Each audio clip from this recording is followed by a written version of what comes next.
liridhaillah wa li mahabbati Rasulillah Muhammad sallallahu alaihi wasallam. Al-Fatihah. Bismillah. Alhamdulillahi rabbil alamin arrahmanir rahim. Shiratal mustaqim shiratal ladzina an'amta 'alaihim. Bismillahirrahmanirrahim. Alhamdulillahi rabbil alamin. Alladzi 'allamal Qur'an khalaqal insana 'allamahul bayan. Rabbi shrah li sadri wa yassir li amri wahlul 'uqdatam min lisani yafqahu qawli. Allahumma shalli wa sallim wa barik ala sayyidina Muhammad wa ala alihi wa sahbihi wa mawalah. Jemaah salat zuhur yang dirahmati oleh Allah Subhanahu wa taala. Mari kita sama-sama bersyukur kepada Allah Subhanahu wa taala. Tentu dengan penuh kesadaran bahwa Allah lah yang menggerakkan kita untuk melakukan semua kebaikan. Salawat dan salam senantiasa kita sampaikan kepada Rasulullah Muhammad sallallahu alaihi wasallam. Mudah-mudahan semakin bertambah mahabbah cinta kita kepada Rasulullah, sebagaimana doa kita, Allahumma habbibna ilan nabi wa habbibin nabi ilaina. Ya Allah, jadikanlah kami umat Rasulullah yang mencintai kekasih-Mu. Jadi kita minta kepada Allah agar kita ini cinta kepada Rasulullah dan Rasulullah cinta kepada kita. Baik, terkait tema pada siang hari ini, dan tentu tidak lupa yang sama-sama kita hormati, yang sama-sama kita doakan, baik itu atasan ataupun bawahan, tapi tentunya di hadapan Allah Subhanahu wa taala, atasan ataupun bawahan itu sama, Pak ya. Atasan tanpa bawahan itu lebih memalukan, bawahan tanpa atasan itu juga memalukan. Itulah pentingnya kita untuk berta'awun, saling tolong-menolong karena Allah Subhanahu wa taala. Kenapa tema kita pada siang hari ini? Tentu ini semuanya sudah digariskan, adalah lebih mengenal diri. Siapa diri kita? Kalau ditanya siapa kita, tentu jawabannya adalah NKRI, harga mati. Tapi kalau ditanya siapa kita? Siapa diri kita? Diri kita ini siapa? Setelah Lebaran, setelah kita sholat Id, itu sesama orang Muslim, khususnya di Indonesia, tentu saling berdoa, semoga kembali kepada fitrah. Kembali kepada fitrah ini artinya apa? Kembali kepada fitrah itu artinya kembalilah kepada fitrah kita. Fitrah kita ini apa, Pak? Fitrah kita ini siapa? Bahwa fitrah kita ini adalah abduka, abduhu, abdullah. Bahwa fitrah kita ini adalah hamba Allah. Kenapa kita doakan, saling mendoakan untuk kembali kepada fitrah? Karena dalam ruang hati kita, dalam ruang diri kita, itu ada ilah, banyak ilah selain Allah. Banyak Tuhan selain Allah. Afara'aita man ittakhadha ilahahu hawa. Bahwa kita saksikan, bahwa tidakkah kamu melihat bahwa ada orang-orang yang menjadikan nafsunya sebagai Tuhan. Nah, itulah pentingnya kita untuk saling mendoakan. Mudah-mudahan kita kembali kepada fitrah. Fitrah bahwa kita adalah seorang hamba, dan fitrah bahwa Allah adalah Tuhan. Hasbi Rabbi Jalallah ma fi qalbi ilallah. Bahwa tidak ada dalam hatiku kecuali Allah.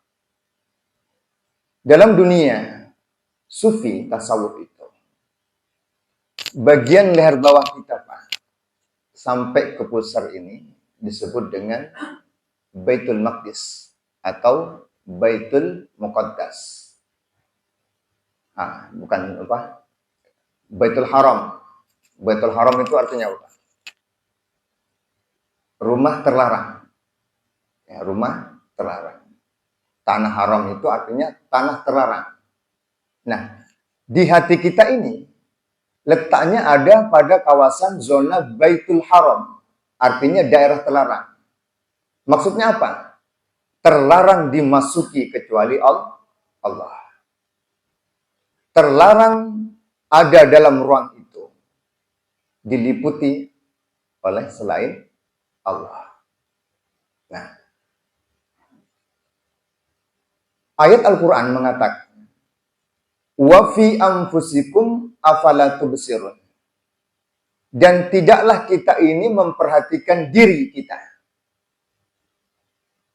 Tentu secara sadar ataupun tidak. Dan mau tidak mau harus kita sadari bahwa kita dilahirkan di dunia ini, dunia itu sebagai darul bala, tempat penderitaan, tempat diuji. Nah, tentu pertanyaannya adalah, ketika seseorang yang menyatakan dirinya beriman bahwa Allah lah yang maha melihat, bahwa Allah lah yang maha menyelesaikan semua permasalahan, kenapa kemudian banyak di antara orang-orang yang mengatakan beriman kepada Allah itu nyatanya tidak, tujuannya bukan Allah. Caranya bukan dengan caranya Allah. Nah, Al-Quran surat Al-Baqarah mengatakan, bagaimana ketika seseorang kemudian mengalami banyak ujian yang terus-menerus. Karena sejatinya diri itu Pak, sejatinya diri itu diwakili oleh air mata. Diwakili oleh air mata.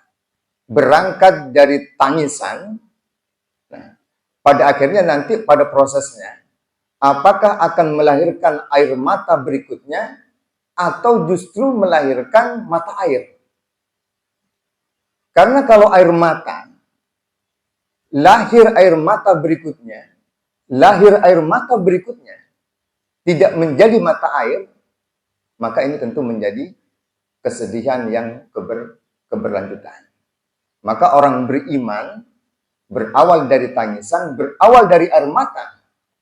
Bagaimana pada prosesnya, terlebih pada endingnya, itu menjadi mata air, yang mana mata air ini tentu menghadirkan banyak kemaslahatan bagi orang lain. Ya ayyuhalladzina amanu udkhulu fis-silmi kafah. Ini pertanyaan dari orang-orang yang belum bisa menjadi dirinya sendiri, yang belum mengenal dirinya sendiri. Nah, kalau kita ditanya Pak, Quran itu diturunkan untuk siapa? Ada yang mengatakan untuk manusia. Ada yang mengatakan untuk orang bertakwa, hudal lil muttaqin. Tapi pada kenyataannya, Al-Quran sendiri mengatakan lebih spesifik. Al-Quran itu diperuntukkan nyata, dirasakan oleh orang-orang liqaumi yaqilun, liqaumi yatafakkarun, liulil albab. Karena Al-Quran itu diturunkan hanya untuk orang-orang yang mau berpikir, orang-orang yang mau menggunakan akalnya, orang-orang yang mau bertadabbur, orang-orang yang mau berpikir untuk menghasilkan sesuatu untuk kemaslahatan orang banyak. Itulah Al-Quran. Al-Quran itu adalah mata air. Makanya Rasulullah disebut sebagai hamalatul Quran. Quran yang berjalan, akhlaknya Al-Quran. Dimanapun dia berada, maka disitulah kesejukan, ketenangan, kerinduan, harapan, semuanya menjadi satu. Nah, kembali kepada yang tadi, Ya ayyuhalladzina amanu dukhulu fis silmi kafah. Solusi dari semua permasalahan. Ini ada di Al-Quran di ayat ini. Bagaimana caranya? Jadilah diri sendiri. Kenalilah diri. Maka ketika ada masalah, apapun masalahnya, yang pertama kali yang harus kita lakukan adalah udkhulu. Apa itu? Masuk. Karena mana mungkin jalan keluar didapatkan kalau kita tidak masuk. Tidak masuk ke diri kita. Karena kalau kita masih di luar, yang terjadi adalah kita sibuk menyalahkan yang di luar. Maka ketika masalah itu datang, apapun itu, udkhulu, masuklah kepada diri kita. Fisilmi, dalam ketenangan, dalam kedamaian, dalam keamanan, asilmu, itu keselamatan. Masuklah pada diri kita.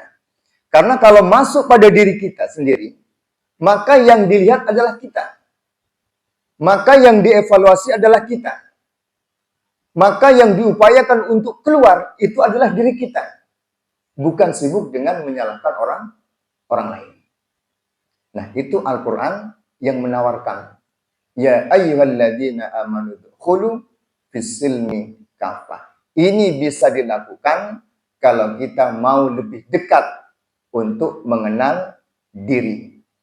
Maka di ayat inna akramakum indallahi atqakum, bahwa sesungguhnya orang yang paling mulia di antara kalian adalah orang-orang yang paling bertakwa. Coba kita perhatikan, Pak. Sebelum penggalan ayat itu diawali oleh lita'arafu. Wa ja'alnakum syu'uban wa qabaila lita'arafu. Ta'aruf itu mengenal. Siapa pertama kali yang harus kita kenal? Diri kita. Yang harus dikenal adalah diri kita sendiri. Kemudian yang kedua,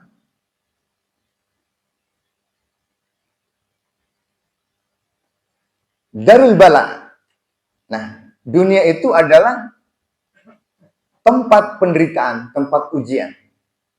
Nah, kita sebagai kepala keluarga, sebagai orang tua, Pak, untuk membuktikan cinta kepada anak kita, itu tidak perlu untuk dibuktikan. Kenapa?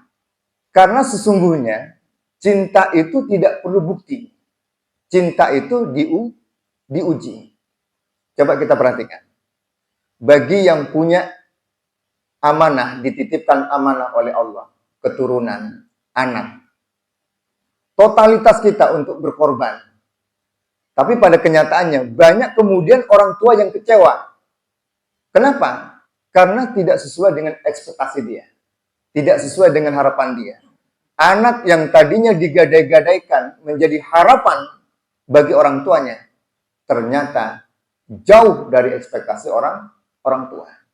Nah, disinilah kemudian Islam datang, menyadarkan kita bahwa mahabbah itu, cinta itu, sejatinya tidak perlu sibuk untuk dibuktikan. Cukup lakukan kewajiban dan siap diuji. Nah, ketika kita menyadari dua hal ini, bahwa cinta sejatinya itu adalah butuh diuji. Sejatinya orang ini sudah mengenal dirinya sendiri. Bahwa sebagai orang tua, sadari anak itu dititipkan. Nah, ketika dititipkan, disitulah kemudian cintanya diuji. Diuji dari anak-anak kita yang sudah mulai berkembang pikirannya, mulai berkembang cara berpikirnya, mulai berkembang perilakunya, berkembang pergaulannya. Disitulah cinta kita diuji untuk terus berprasangka baik kepada Allah Subhanahu wa Ta'ala. Kemudian yang ketiga adalah ghaflah an dzikri. Mengenal diri. Ateis. Ateis itu apa ya? Ada yang mengatakan bahwa ateis itu adalah orang yang tidak percaya Tuhan. Ada yang mengatakan orang yang menafikan Tuhan. Ada orang yang tidak percaya agama. Yang mengatakan bahwa tidak percaya adanya agama. Nah, kalau kita ditanya, apakah kita pernah ateis? Tentu mati-matian kita akan menjawab, tidak, saya tidak pernah ateis. Nah, kalau ateis itu didefinisikan bahwa ateis adalah orang yang menafikan Tuhan. Coba masuk ke dalam diri kita, Pak. Pernah, sering, ketika kita beraktivitas, menafikan Allah, menafikan kehadiran Allah, tidak menyadari kehadiran Allah, hilang kesadaran kita kebersamaan dengan Allah. Bahkan jangankan ingat, berdoa saja tanpa kesadaran itu tidak sempat kita lakukan. Nah, kalau ateis diartikan sebagai orang yang menafikan Tuhan, sadar ataupun tidak, boleh jadi kita ini pernah di fase itu, pernah menjadi orang yang menafikan Allah sebagai Rabb-nya. Nah, ini perlu dibangun kesadaran bahwa pentingnya kita ini qul huwallahu ahad Allahus somad, bahwa tidak ada daya, tidak ada kekuatan, tidak ada sumber, tidak ada pintu, tidak ada jalan kecuali hanya milik Allah Subhanahu wa taala. Dan kita butuh untuk terus bersandar, menjadikan Allah sebagai tempat bersandar. Kemudian yang terakhir, apapun aktivitas kita untuk lebih mengenal, karena di sini tentu orang-orang yang bekerja. Bekerja ini tentu tujuannya adalah untuk ibadah. Nah, apa yang tidak dikehendaki diri? Yang tidak dikehendaki diri adalah ketika kita beraktivitas, menjemput nafkah Allah, tidak ditujukan untuk selain Allah. Contoh misalkan, diniatkan mencari uang. Nah, ini salah. Apa yang benar kata Quran? Diniatkan untuk bersyukur. Kenapa? Karena kalau diniatkan mencari uang, ketika itu tidak didapatkan atau tidak sesuai dengan yang dibutuhkan, terlebih tidak sesuai dengan yang diinginkan, maka siap-siaplah kecewa. Tapi rumusnya, kalau kita menggunakan apa yang diingatkan oleh Quran, niatkan segala sesuatu itu untuk bersyukur. Termasuk ketika kita kerja. Kenapa? Karena kata Al-Quran, la in syakartum la azidannakum.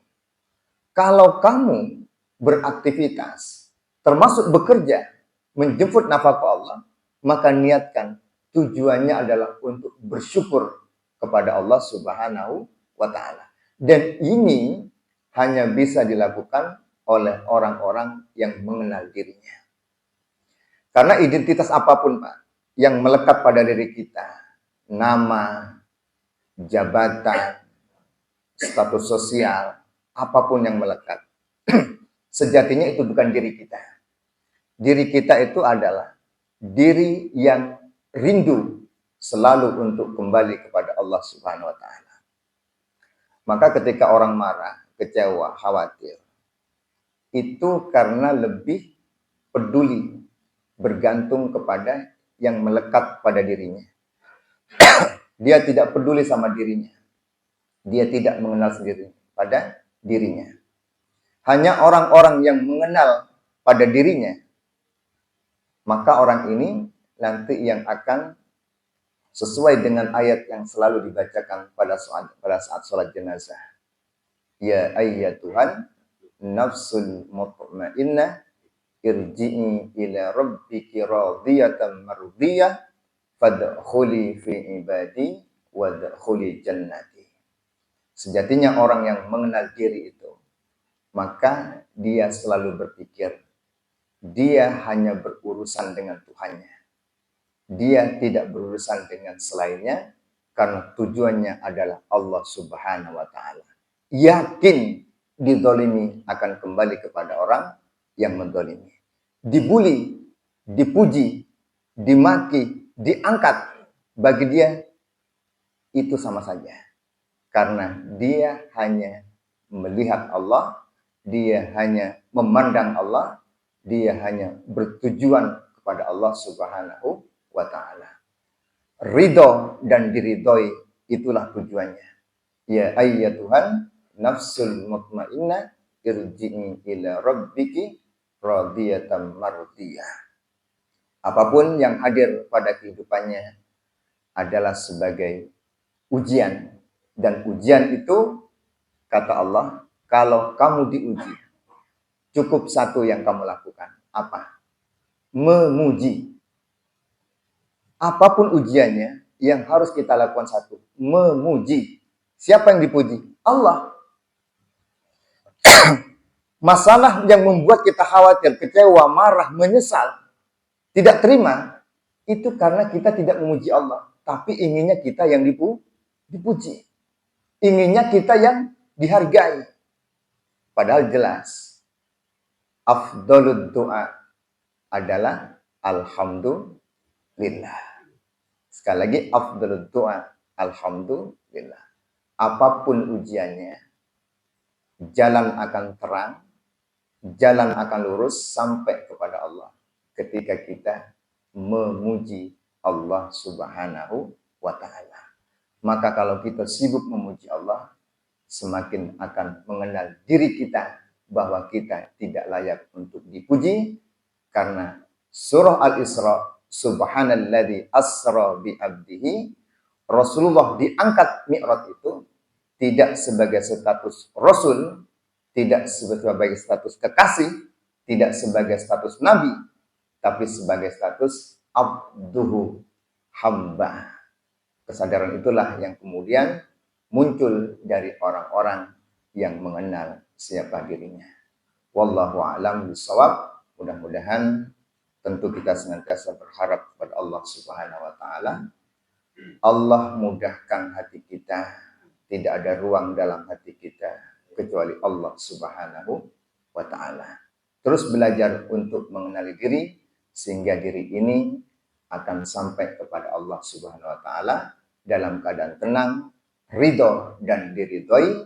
Kemudian Allah masukkan pada golongan hambanya dan Allah masukkan ke dalam surganya. Amin ya rabbal alamin. Nakhtatim liqa'ana, kita tutup pertemuan kita dengan sama-sama membaca kafaratul majlis. Subhanakallahumma wa bihamdika asyhadu an la ilaha illa anta astaghfiruka wa atubu ilaik. Assalamualaikum warahmatullahi wabarakatuh.